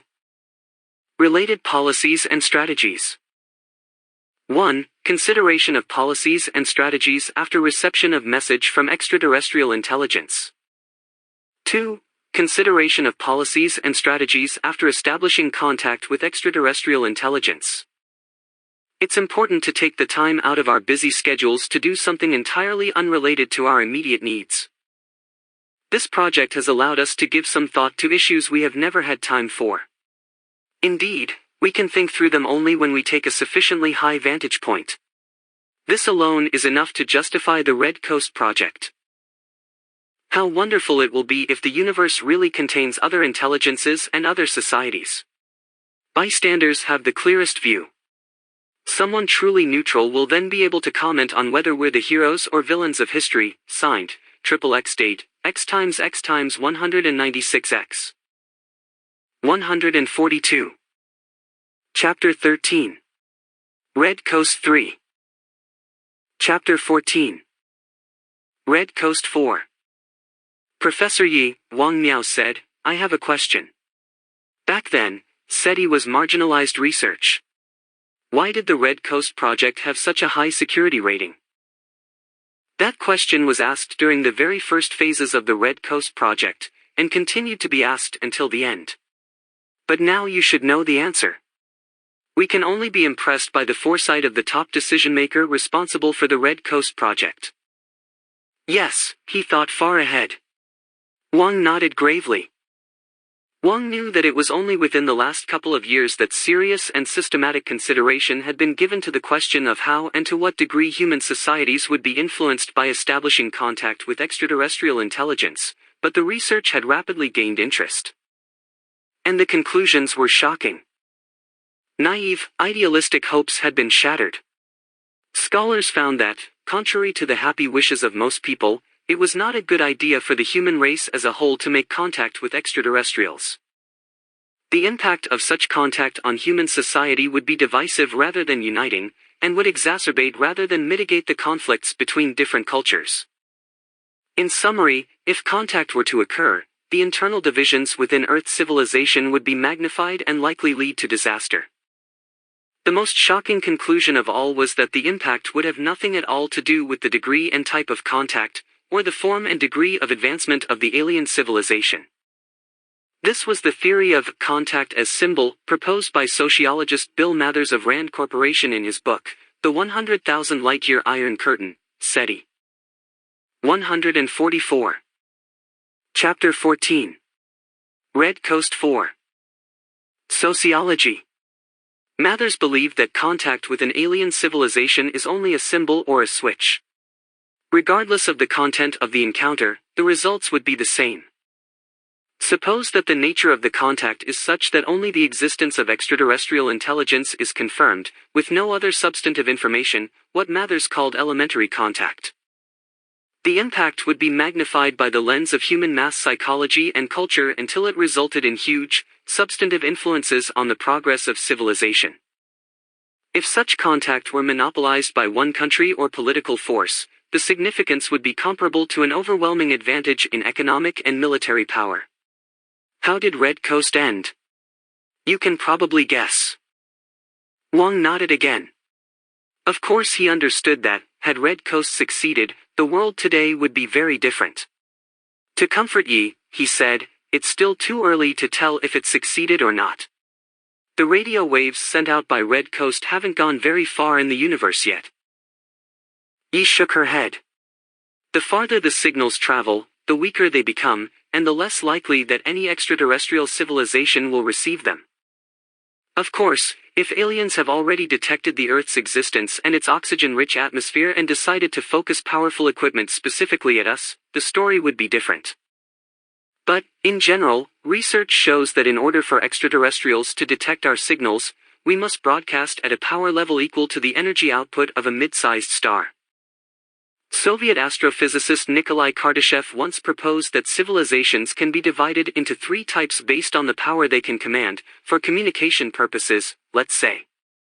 A Type 1 civilization can muster an amount of energy equivalent to the total energy output of the Earth. Based on his estimates, the energy output of the Earth is about 1015 to 1016 watts.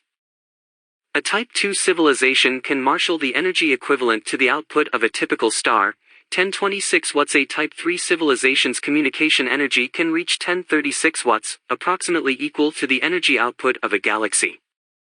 Civilization on Earth is currently about a Type 0.7, not even a full Type 1. And the transmissions from Red Coast used only about 1/10 millionth of the amount of power the Earth could muster.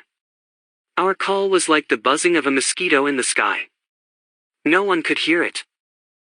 But if Kardashev's Type 2 and Type 3 civilizations really exist, we should be able to hear them. We never heard anything during the 20 years that Red Coast was in operation. Indeed. Given Red Coast and SETI, could all our efforts ultimately have proven only one thing: in the entire universe, only the Earth has intelligent life? Yi gave a light sigh. Theoretically, there may never be a definitive answer to that question. But my sense, and the sense of everyone who went through Red Coast, is that that is the case. It's too bad that Red Coast was decommissioned. Once it was built, it should have been kept running. It was a truly great enterprise. Red Coast's decline was gradual. At the beginning of the 80s, there was a large-scale renovation. Mainly, the transmission and monitoring computer systems were partially upgraded. The transmission system was automated, and the monitoring system incorporated 2 IBM mini-computers. The data processing capability became far more advanced, and it was able to simultaneously monitor 40,000 channels. But later, as people gained perspective, they had a better appreciation of the difficulty of the search for extraterrestrial intelligence, and the leadership lost interest in Red Coast. The first change was reducing the base's security rating. The consensus was that the extreme secrecy around Red Coast was unnecessary, and the security detail at the base was reduced from a company to a squad, until eventually only a group of 5 security guards were left. Also, after that renovation, although Red Coast remained administratively within the 2nd Artillery Corps, management of its scientific activities was turned over to the Chinese Academy of Sciences Astronomy Institute. And it took on some research projects that had nothing to do with the search for extraterrestrial intelligence or the military. I believe you achieved most of your scientific accomplishments during that time. Initially, Red Coast also took on some radio astronomy projects. At the time, it was the largest radio telescope in the country. Later, as other radio astronomy observatories were built, Red Coast's research turned to the observation and analysis of solar electromagnetic activity. For this, they added a solar telescope. The mathematical model we built for solar electromagnetic activity was at the forefront of the field back then, and had many practical applications. With these later research results, the large amount invested in Red Coast had at least a little return. Actually, much of the credit should be given to Commissar Lay. Of course, he had his own agenda. He realized that as a political officer in a technical unit, his 146. Chapter 14. Red Coast 4. Future wasn't bright. Before joining the army, he had studied astrophysics as well, so he wanted to return to doing science. The research projects that Red Coast took on outside of the search for extraterrestrial intelligence were all due to his efforts. I doubt that he could have returned to technical work so easily after spending so much time as a political commissar. Back then, you still hadn't been politically rehabilitated. It looks to me like all he did was to put his name on your research results. Yi smiled forgivingly. Without Lay, Red Coast Base would have been finished even earlier. After Red Coast was designated for conversion to civilian use, the military basically abandoned it. Eventually, the Chinese Academy of Sciences couldn't maintain the funds necessary for Red Coast's operation, and it was shut down. Yi didn't talk much about her daily life at Red Coast Base, and Wang didn't ask. For years after entering the base, she married Yang Weining. Everything just happened naturally, without any drama. Later, an accident at the base killed both Yang and Lei, and Yang Dong was born after her father's death. The mother and daughter only left radar peak in the mid-80s, when Red Coast Base was finally decommissioned. Yi later returned to Tsinghua, her alma mater, to teach astrophysics until retirement. All this Wang had heard from Sha Ruishan at the Mian Radio Astronomy Observatory.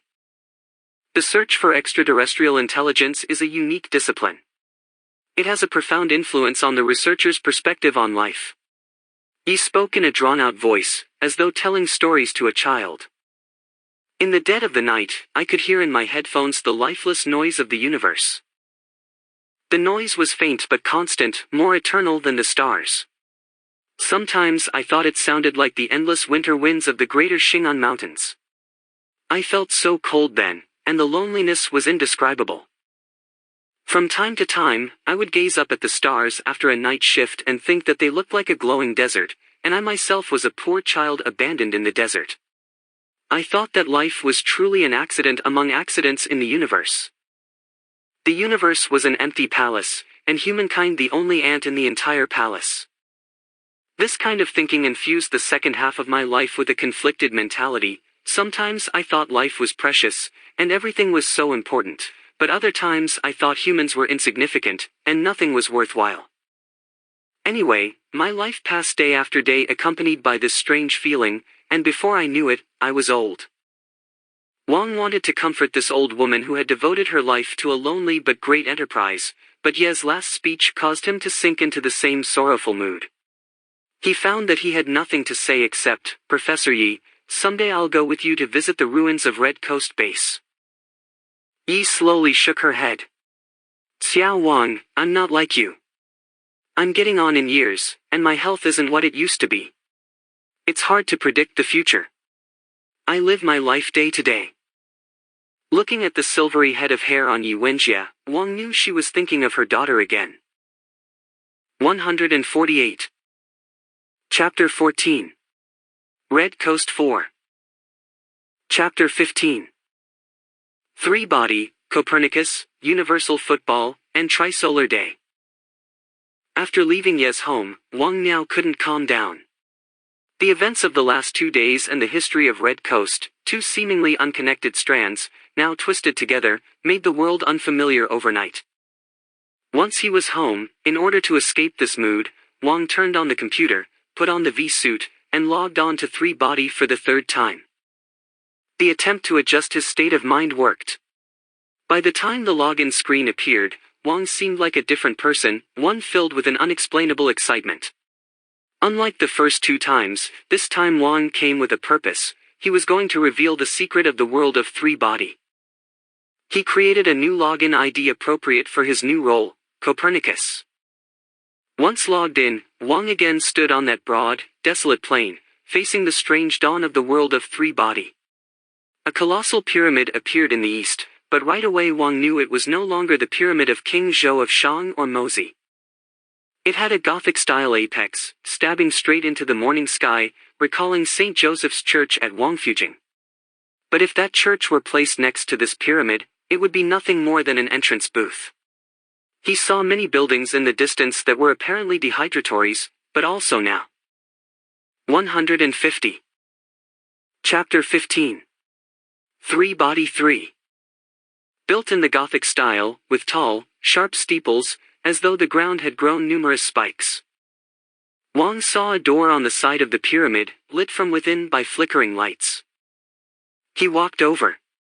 Inside the tunnel was a row of statues of the gods of Olympus holding up torches, their surfaces blackened by smoke. He entered the great hall and saw that it was even dimmer than the entrance tunnel. 2 silver candelabra on top of a long marble table provided a drowsy light. Several men were seated around the table. The dim light allowed Wang to see only the outlines of their faces. Their eyes were hidden in the shadows of their deep eye sockets, but Wang could still feel their gazes focusing on him. The men seemed to be dressed in medieval robes. On closer examination, 1 or 2 of them had simpler robes, more like classical Greek chitons. At one end of the table was a thin, tall man. The golden crown on top of his head was the only thing that glittered in the great hall other than the candles.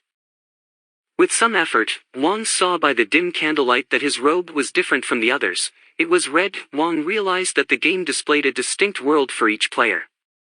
This world, based on the European High Middle Ages, was chosen by the software based on his ID. "You're late. The meeting has been going on for a while," the gold-crowned, red-robed man said. "I'm Pope Gregory." Wang tried to recall what little he knew of European history in the Middle Ages so that he could deduce the level of advancement of this civilization based on the name. But then he remembered how wildly anachronistic historical references could be in the world of Three-Body and decided the effort wasn't worth it. "I'm Aristotle." "You changed your ID," but we all recognize you. In the previous 2 civilizations, you traveled to the east. The speaker was the man with the Greek chiton. He had a head of white curls.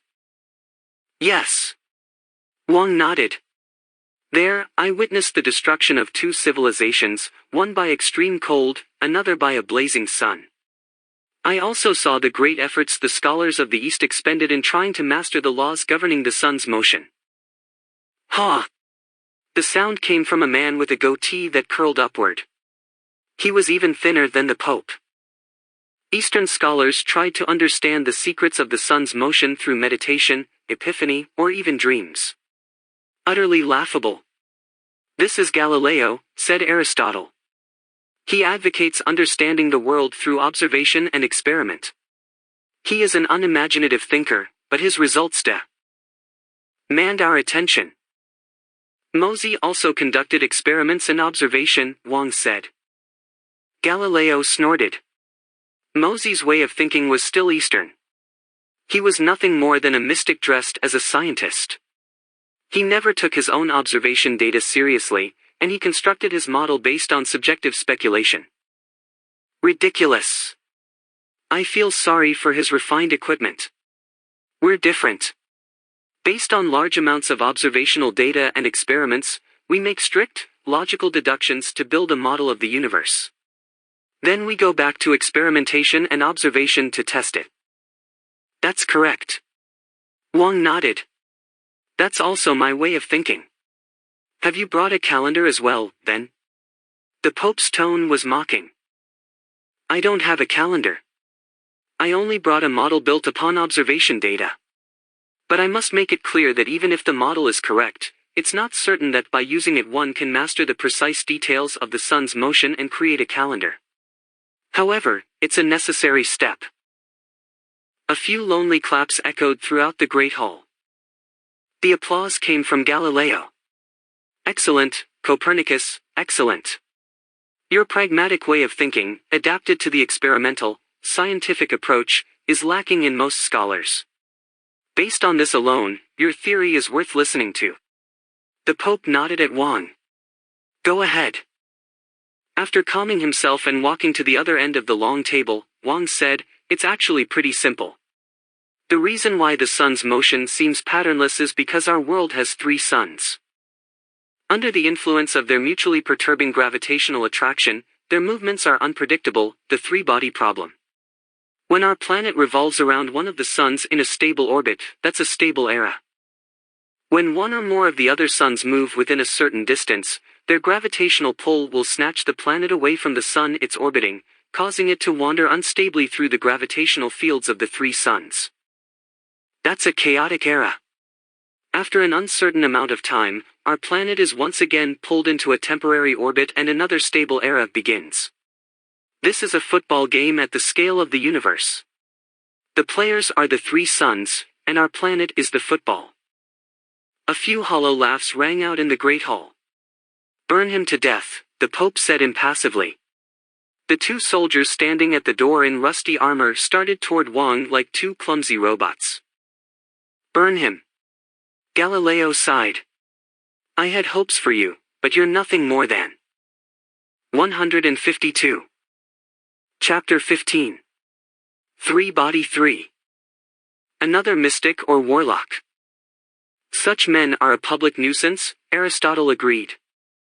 At least let me finish. Wang shoved away the iron gauntlets of the 2 soldiers. Have you seen 3 suns? Or know anyone who has? Galileo asked. Everyone has seen them. Then, other than the sun that appears during chaotic eras and stable eras, where are the other 2? The sun that we see at different times may not be the same, it's only one of the 3 suns. When the other 2 are far away, they look like flying stars. You lack basic scientific training, Galileo said, shaking his head. The sun must move continuously to a distant spot. It cannot jump over the intervening space. According to your hypothesis, there should be another observable situation. The sun must get smaller than it usually appears but bigger than a flying star, and gradually shrink into a flying star as it moves farther away. But we've never seen the sun behave that way. Since you have scientific training, you ought to have some knowledge of the sun's structure. That's my proudest discovery.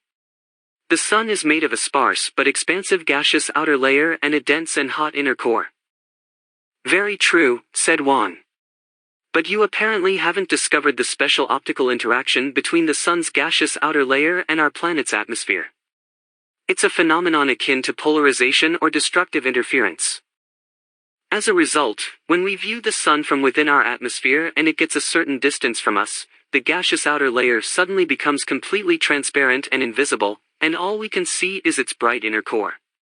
The sun then appears to be only the size of the inner core, a flying star. This phenomenon has confused every researcher in every civilization throughout history, and prevented them from discovering the existence of the three suns. Now you understand why the appearance of three flying stars heralds a long period of extreme cold, because all three suns are far away. A brief silence followed as everyone pondered this. Aristotle was the first to speak. You lack basic training in logic.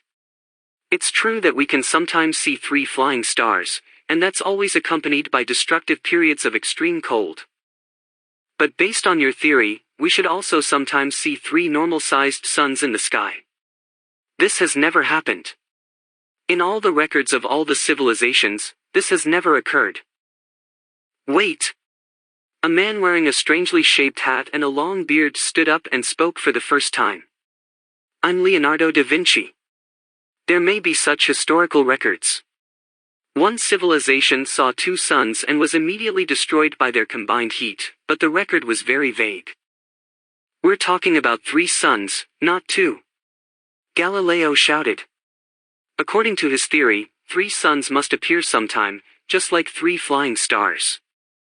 Three suns have appeared, Wang said, utterly calm. And people have seen them.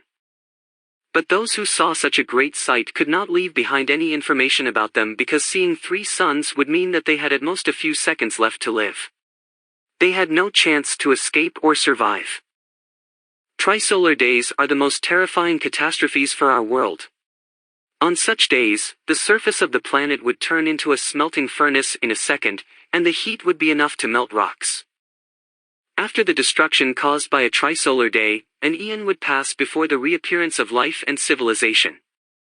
This is yet another reason why there's no historical record of them. Silence. Everyone stared at the Pope. Burn him, the Pope said, gently. The smile on his face was a little familiar to Wang, the smile of King Zhou of Shang. The great hall came alive, and everyone seemed to be preparing for a celebration. Galileo and some others joyfully carried a stake out of a dark corner. They pulled off the charcoal-black body still tied to the stake and cast it aside before fastening it in an upright position. Another group happily piled firewood around the stake. Only Leonardo ignored the commotion. He sat at the table, pondering, and occasionally using a pen to calculate something on the table. Giordano Bruno, Aristotle said, pointing at the blackened body. Like you, he came here and spewed nonsense. Use a low fire, the Pope said, his voice weak. Two soldiers started to tie Wang Miao to the stake using asbestos ropes. Wang used the hand that was still free to point at the Pope. You are nothing more than a program.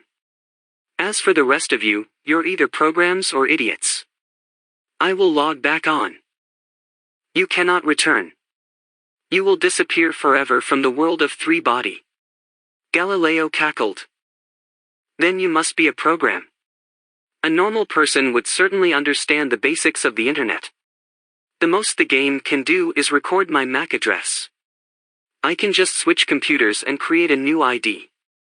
I'll announce myself when I'm 154. Chapter 15. Three Body 3. Back.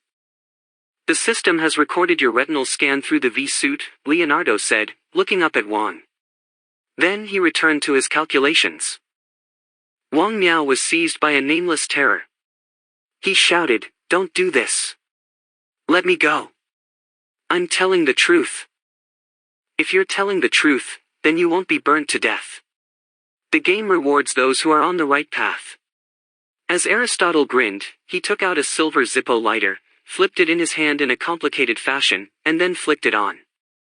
As he was about to light the firewood piled around Wang, a bright red light filled the entrance tunnel, followed by a wave of heat and smoke. A horse dashed out of the light and into the great hall. Its body was already on fire, and as it galloped, the wind whipped it into a ball of flames. The rider, a knight in heavy armor that glowed red from the heat, dragged a line of white smoke behind him. The world has ended. The world has ended. Dehydrate. Dehydrate. As the knight shouted, the animal under him fell down and turned into a bonfire. The knight was thrown some distance and rolled all the way to the stake, where he stopped moving. White smoke continued to pour out of openings in the armor. The sizzling grease from the dead man inside oozed out on the ground and caught fire, giving the armor a pair of burning wings. Everyone in the great hall streamed toward the entrance tunnel and squeezed into it, disappearing in the red light from outside. Wang Miao struggled with all his strength until he was freed from the ropes. He dodged the burning knight and horse, dashed through the empty great hall, and ran down the sweltering tunnel until he emerged outside. The ground glowed red like a piece of iron in a blacksmith's furnace. Bright rivulets of lava snaked across the dim red earth, forming a net of fire that stretched to the horizon. Countless thin pillars of flame erupted toward the sky. The dehydrators were burning. The dehydrated bodies inside gave the fire a strange bluish glow. Not far from him, Wang saw a dozen or so small pillars of flame of the same color. These were the people who had just run out of the pyramid: the Pope, Galileo, Aristotle, and Leonardo. The fiery pillars around them were translucent blue, and he could see their faces and bodies slowly deforming in the flame. They focused their gazes on Wang, who had just emerged. Holding the same pose and lifting their arms toward the sky, they chanted in unison, "Trisolar Day." Wang looked up and saw three gigantic suns slowly spinning around an invisible origin, like an immense three-bladed fan blowing a deadly wind toward the world below. The three suns took up almost the entire sky, and as they drifted toward the west, half of the formation sank below the horizon. The giant fan continued to spin, a bright blade occasionally shooting above the horizon to give the dying world another brief sunrise and sunset. After a sunset, the ground glowed dim red, and the sunrise a moment later flooded everything with its glaring, parallel rays. Once the three suns had completely set, the thick clouds that had formed from all the evaporated water still reflected their glow. The sky burned, displaying a hellish, maddening beauty. After the last light of destruction finally disappeared and the clouds only glowed with a faint red luminescence reflected from the hellish fire on the ground, a few lines of giant text appeared. Civilization number 183 was destroyed by a trisolar day. This civilization had advanced to the Middle Ages. After a long time, life and civilization will begin again, and progress once more through the unpredictable world of three-body. But in this civilization, Copernicus successfully revealed the basic structure of the universe.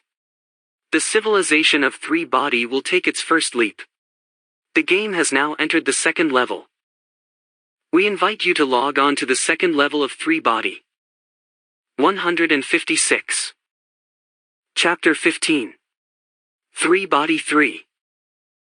Chapter 16. The three-body problem.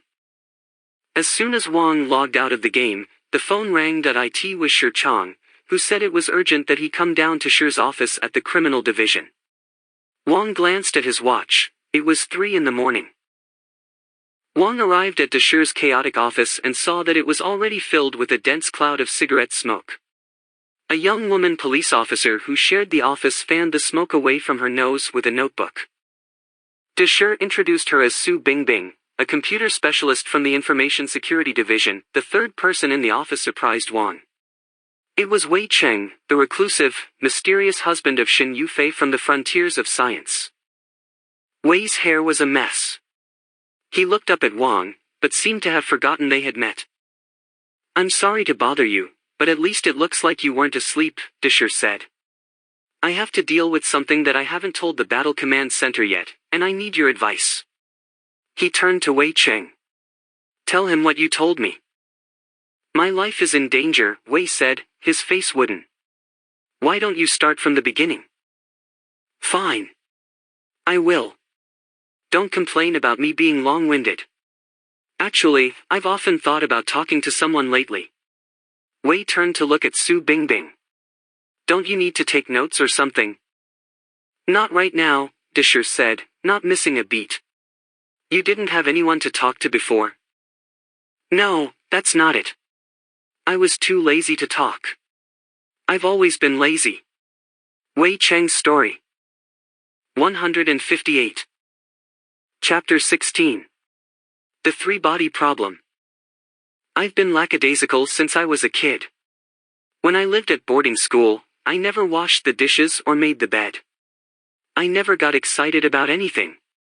Too lazy to study, too lazy to even play, I dawdled my way through the days without any clear goals. But I knew that I had some special talents others lacked. For example, if you drew a line, I could always draw another line that would divide it into the golden ratio, 1.618. My classmates told me that I should be a carpenter, but I thought it was more than that, a kind of intuition about numbers and shapes. But my math grades were just as bad as my grades in other classes. I was too lazy to bother showing my work. On tests, I just wrote out my guesses as answers. I got them right about 80 to 90% of the time, but I still got mediocre scores. When I was a second-year student in high school, a math teacher noticed me. Back then, many high school teachers had impressive academic credentials, because during the Cultural Revolution many talented scholars ended up teaching in high schools. My teacher was like that. One day, he kept me after class. He wrote out a dozen or so numerical sequences on the blackboard and asked me to write out the summation formula for each. I wrote out the formulas for some of them almost instantaneously and could tell at a glance that the rest of them were divergent. My teacher took out a book, The Collected Cases of Sherlock Holmes. He turned to one story, A Study in Scarlet, I think. There's a scene in it where Watson sees a plainly dressed messenger downstairs and points him out to Holmes. Holmes says, "Oh, you mean the retired sergeant of Marines?" Watson is amazed by how Holmes could deduce the man's history, but Holmes can't articulate his reasoning and has to think for a while to figure out his chain of deductions. It was based on the man's hand, his movements, and so on. He tells Watson that there is nothing strange about this. Most people would have difficulty explaining how they know 2 and 2 make 4. My teacher closed the book and said to me, "You're just like that. Your derivation is so fast and instinctive that you can't even tell how you got the answer." Then he asked me, "When you see a string of numbers, what do you feel?" "I'm talking about feelings." I said, "Any combination of numbers appears to me as a three-dimensional shape. Of course I can't describe the shapes of numbers, but they really do appear as shapes." "Then what about when you see geometric figures?" the teacher asked. I said, "It's just the opposite. In my mind there are no geometric figures. Everything turns into numbers. It's just like if you get really close to a picture in the newspaper and everything turns into little dots." The teacher said, "You really have a natural gift for math, but. He added a few more, but pacing back and forth as though I was a difficult problem that he didn't know how to handle. "But people like you don't cherish your gift." After thinking for a while, he seemed to give up, saying, "Why don't you sign up for the district math competition next month? I'm not going to tutor you. I'd just be wasting my time with your sort. But when you give your answers, make sure to write out your derivations." So I went to the competition. From the district level up through the International Mathematics Olympiad in Budapest, I won first place each time. After I got back, I was accepted by a top college's math program without having to go through the entrance examination. You're not bored by my talking all this time? Ah, good. Well, to make sense of what happened later, I have to tell you all this. That high school math teacher was right. I didn't cherish my talent. Bachelor's, master's, Ph.D. I never put much effort into any of them, but I did manage to get through them all. However, once I graduated and went back to the real world, I realized that I was completely useless. Other than math, I knew nothing. I was half asleep when it came to the complexities of relationships between people. The longer I worked, the worse my career. Eventually, I became a lecturer at a college, but I couldn't survive there either. I just couldn't take teaching seriously. I'd write on the blackboard, easy to prove, and my students would still struggle for a long while. Later, when they began to eliminate the worst teachers, I was fired. By then I was sick of everything. I packed a bag